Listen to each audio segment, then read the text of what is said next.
शिव गुरु के चरणों में प्रणाम करती हूँ। गुरु माता के चरणों में प्रणाम करती हूँ। 3 सूत्र के दाता साहब श्री हरिंद्रानंद भैया एवं शक्ति स्वरूपा नीलम निधि के चरणों में प्रणाम करती हूँ। मेरा प्रणाम स्वीकार करें।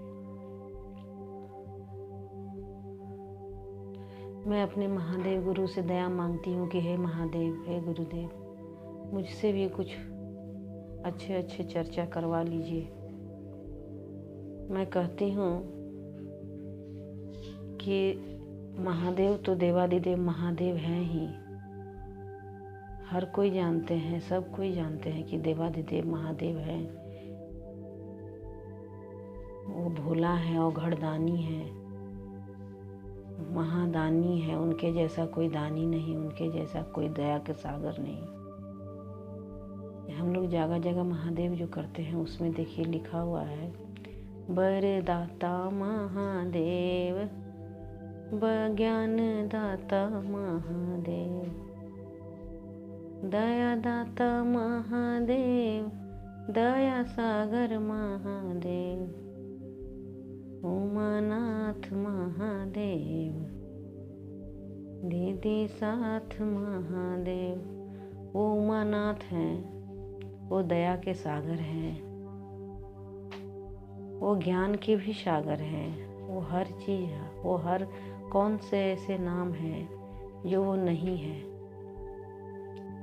हम और आपको पता भी नहीं होगा कि कितने नाम हैं उनके, कितनों नामों से पूजाया जा रहा है। उनको पूजते हैं हम और आप, कितने नामों से उनको पूजा जा रहा है। अपने देवादिदेव महादेव को ये गुरु रूप से विकसित करने के लिए मेरे साहब ने क्या क्या ना कष्ट किए हैं, बहुत कष्ट किए। साहब श्री हरिंद्रानंद भैया जी ने शिव को अपना गुरु माने और चल पड़े अपने गुरु की आदेश को करने के लिए। हर एक घर घर में जा जा के कहने कि ये बहन, ए भाई, आइए शिव को अपना गुरु मान लीजिए। उन्होंने जब इस चर्चा की शुरुआत की, उस समय से आज तक देखिए कि आज करोड़ों की संख्या में, लाखों की संख्या में, अरबों की संख्या में महादेव को शिष्य बना, महादेव को अपना गुरु माने हैं सब, और शिष्य भी बनने की कोशिश कर रहे हैं। शिव को तो गुरु हम मान लिए हैं, हम लोग, मैं मान ली हूँ, लेकिन शिष्य बने हैं कि नहीं बने हैं ये मुझे पता नहीं। साहब कहते हैं, बड़ा अच्छा वाणी कहते हैं साहब, कि शिष्य बनना बड़ा कठिन है। पुकारते रहिए उस महादेव को। शिष्य बनने के लिए मन, तन और आत्मा को झुकाना होगा, अपने आप को, इस शरीर को भी झुकाना होगा, मन को भी झुकाना होगा, विचारों को भी अपना अच्छा बनाना होगा। तो कैसे विचार को अच्छा बनाएंगे? अपने दिन रात अपने महादेव से दया मांगेंगे, उनकी चर्चा करेंगे और नमः शिवाय करेंगे। ये नमः शिवाय करने से ही हमें आभास होगा, महसूस होगा कि हमारे विचारों में कितनी परिवर्तन आ गई है, हमारे संस्कारों में कितने परिवर्तन आ गई है। देखिए, मैं एक छोटा सा उदाहरण बता रही हूँ।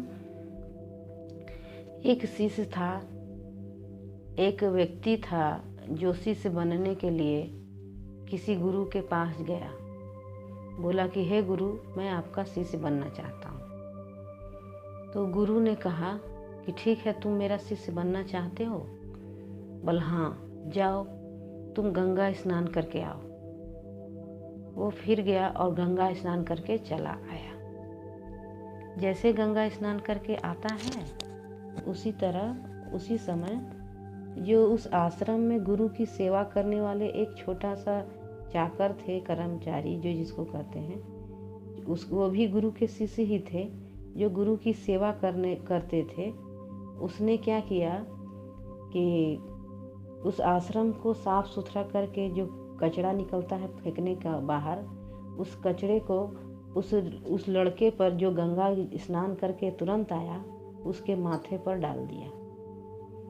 वो इतना क्रोध में आ गया है, हम गंगा स्नान करके आ रहे हैं और तुम मेरे माथे पर कचरा डाल दिए हो। खूब क्रोध से आ गया और चला गया। गुरु कहने लगे, जाओ जाओ, तुम अभी शिष्य बनने के लायक नहीं हो। तो वो चला गया। फिर कुछ दिन के बाद आया, वो चला गया। फिर वो कुछ दिन के बाद आया और फिर कहना लगा कि हे गुरु, मैं आपका शिष्य बनना चाहता हूँ। तो फिर गुरु वही बात कहते हैं कि ठीक है, जाओ तुम गंगा स्नान करके आओ। फिर वो गंगा स्नान करके आए और फिर वही दशा उसकी हुई। तो दरवाजे के सारे जो धूल करकट थे वो सारे उठाकर उस सेविका ने उसके माथे पर डाल दिया। फिर और क्रोधित हो गया, वो बहुत ज़्यादा क्रोधित हो गया कि मैं गंगा स्नान करके आ रहा हूँ, तुम्हारा दिमाग खराब है जो इतना गंदा करके रख दिए है मुझ पर। फिर वो उसी तरह क्रोध हो गया। उसके बाद फिर गुरु कहें कि नहीं नहीं, तुम अभी शिष्य बनने के लायक नहीं हो। वो चला गया, फिर उसी पैर चला गया वो। फिर बहुत दिन के बाद आता है और कहता है कि हे गुरु, मैं आपका शिष्य बनना चाहता हूँ। फिर गुरु वही कहते हैं कि ठीक है, जाओ तुम फिर से गंगा स्नान करके चले आओ। अब गंगा स्नान करके जैसे वो आता है, उसने क्या किया कि पास ही में गाय का गोबर गिरा हुआ था, गाय गोबर की हुई थी, वो गोबर उठा के उसके माथे पर डाल दिया। अब वो एक क्षण भी क्रोध नहीं किया और चुपचाप वहीं का वहीं खड़ा रह गया।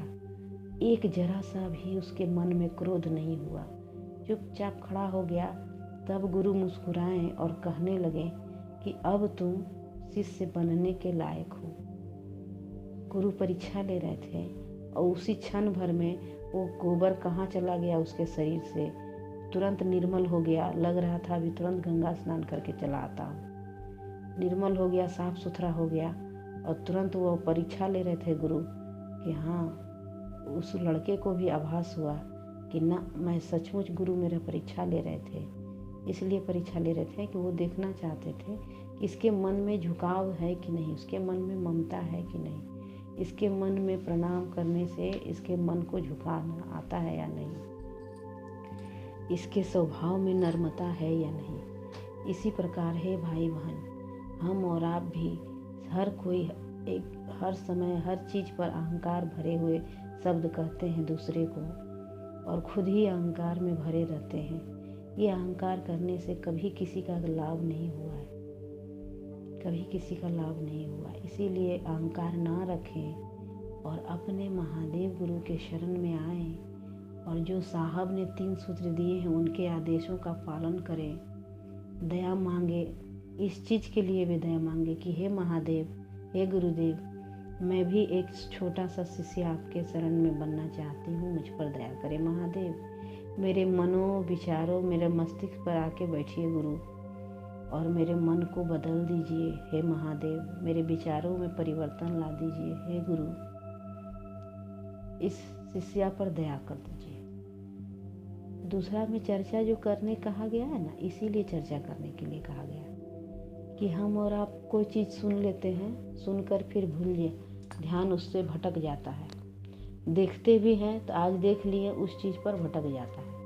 लेकिन जब किसी से बात करने लगते हैं, किसी और टॉपिक पर, किसी और बात लेकर कि हाल समाचार ठीक, किसी व्यक्ति से अगर हम बात कर रहे हैं कि हाँ बहन ठीक है ना, हाँ बहन ठीक है, तो आपसी फेस टू फेस जब बात होता है तो या ध्यान रखिएगा कि कोई बात अगर करते हैं तो हम लोग किसी टॉपिक पर बात कर रहे हैं तो ध्यान उसी पर रहता है, दूसरा बात नहीं पलटता है, दूसरे चीज़ पर ध्यान नहीं जाता है। उसी बात पर हम लोग पकड़े हुए रहते हैं और बात करते रहते हैं। तो इसीलिए साहब भैया बोले चर्चा करने के लिए। अगर चर्चा करने लगे ना महादेव का, तो किसी से भी चर्चा किए तो ध्यान में आते रहता है, उस बात की चर्चा और विकसित होते रहती है, एक दूसरे से ज़्यादा विकसित होती है बात करने से। वो उससे बोला कि अरे किरण गुरु बहन, अरे ये गुरु बहन यही बात बोली, अरे ये गुरु बहन यही बात बोली। तो ये गुरु की चर्चा में लाने से क्या होता है ना, गुरु की चर्चा करने से इस बात की विकसित हो जाती है। इसीलिए साहब भैया बोले कि चर्चा करिए, चर्चा करने से बात फैलता है। और तीसरा सूत्र है नमः शिवाय। तो ये नमः शिवाय तो हमारे अंदर के आत्मा को पवित्र करते हैं, मनोबल मजबूत होता है। हमारे सांसों के द्वारा नमः शिवाय करने से हमारी शरीर को भी अच्छा होता है। बहुत व्यायाम, एक तरह से एक व्यायाम भी हो गई और अपने नमः शिवाय गुरु की प्रणाम भी हो गई। और ये नमः शिवाय करने से बहुत सारी हमारी कठिनाइयाँ भी कम हो जाती हैं। इसीलिए नमः शिवाय हर कोई करते रहिए। और बहुत पावरफुल है, 3 सूत्र है, बहुत पावरफुल है। इसमें बहुत बड़ा दया मिलती है। जो कहते हैं जो खाए वही जाने कि किस में कितना स्वाद है। एक मिठाई खाने के बाद ही पता चलता है कि उसमें क्या मीठापन कितना है। इसी तरह से ये शिव को अपना गुरु मानिए। जो भाई बहन नाम का घोषणा नहीं कराए हैं वो नामों की घोषणा कराएं। और 3 सूत्र करते रहिए, लोगों को कहते रहिए। इसी में महादेव दया करते हैं। और मैं क्या कहूँ, इतना ही कह के अपने देवादिदेव महादेव के चरणों में अपनी वाणी को रखती हूँ। गुरु माता को प्रणाम करती हूँ। साहब श्री हरिंदर